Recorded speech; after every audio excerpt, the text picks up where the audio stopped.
Hello guys, আমি ইয়াসমিন। সবাই কেমন আছেন? এদিকে সন্ধেবেলা আমি এদিকে করছি চাউমিন। তার জন্য আমি একটু রসুন কুচিয়ে নিয়েছি, পেঁয়াজ, কাঁচা লঙ্কা আর একটা ডিম নিয়েছি, ম্যাগি মশলা। এদিকে চাউমিনটাকেও সিদ্ধ করে রেখেছিলাম। আর আমার মেয়ে কেন জানি না একটু সিদ্ধ চাউমিন খেতেই বেশি ভালোবাসে। ও এদিকে ওটা রান্না করছে আবার চাউমিনটাকে, মা বলছে মাম্মা রান্না। যাই হোক, এদিকে ডিমটা ভুজিয়া করে নিয়েছি, আমি একটা টমেটোর সসও নিয়েছি। আর এদিকে দেখুন বরমশাই শুরু করেছে আজকের বানাতে পিঠে। তো ও বানাচ্ছে এটা দুধ চিতুয়া।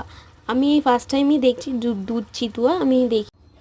আর এই পিঠের নামটাও আমি ফার্স্ট টাইম শুনেছি, শুনিনি কখনো। তো দেখছি কেমন করে ও পিঠেটা বানাচ্ছে আর আপনাদেরকেও দেখাবো।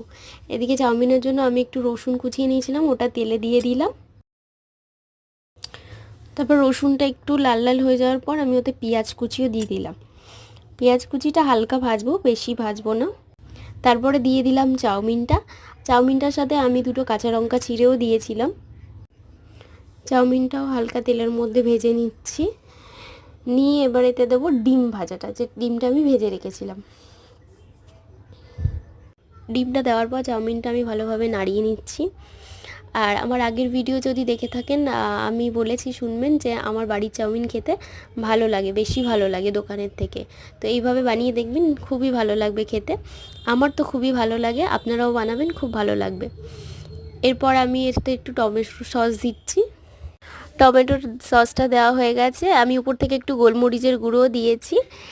এবারে দিয়ে দেবো ম্যাগি মশলা।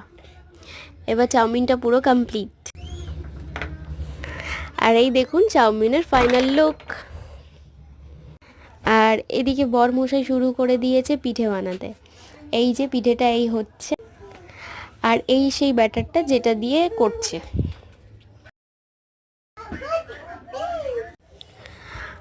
আর ফাইনালি এটা হয়ে গেছে। উপর থেকে একটু গুড় দিচ্ছে, এটার মধ্যে চিনিও দিয়েছি, উপর থেকে একটু অল্প করে গুড়ও দিচ্ছে। কারণ পিঠের মধ্যে গুড়টা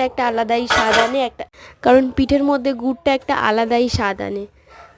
তো আজকের এই পর্যন্ত, টাটা।